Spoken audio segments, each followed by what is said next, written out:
అత్యాధునిక వసతులతో Tirupati railway station అభివృద్ధి చేస్తున్నామన్నారు డైరెక్టర్ సత్యనారాయణ. దాదాపు 300 కోట్లతో నిర్మాణం చేస్తున్నట్లు చెప్పారు. ఈ ఏడాది జూన్ నాటికి ప్రయాణికులకు అందుబాటులోకి తీసుకువస్తామన్నారు. 1,00,000 మంది ప్రయాణికుల నుంచి 1,50,000 ప్రయాణికులకు సౌకర్యాలు ఉంటాయని తెలిపారు. రీడెవలప్మెంట్లో భాగంగా గవర్నమెంట్ 300 క్రోర్స్ శాంక్షన్ చేసింది. ఫేజ్ వన్ కింద Tirupati station north entry, south entry అని 2 ఎంట్రీస్ ఉంటుంది. టౌన్ మనకు ప్యారలల్గా నార్త్ ఎంత ఉందో సౌత్ ఎక్కువ డెవలప్ అవుతా ఉంది, ఎక్స్పాండ్ అవుతా ఉంది. కాబట్టి ఆ మెయిన్ బిల్డింగ్ అవంతా బోత్ ఎంట్రీస్ నార్త్ సౌత్ ఉంటుంది. సౌత్ బిల్డింగ్ ఇప్పుడు మే జూన్ కల్లా ఓపెన్ అవుతుంది, మన ప్యాసింజర్స్కి ఓపెన్ అవుతుంది.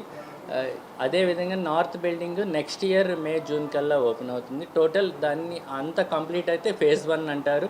దాంట్లో 300 క్రోర్స్ శాంక్షన్ చేశారు. దీంట్లో ప్యాసింజర్ ఫెసిలిటీస్ ఏంట్రా అంటే ఎయిర్ కాంకోర్స్ అని వస్తుంది. 120 feet ఒక్కొక్క ఎయిర్ కాంకోర్స్. దాంట్లో అందరూ సిట్టింగ్ ఏరియా ఉంటుంది.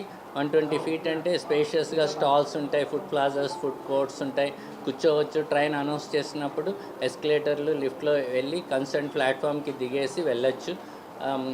Every flat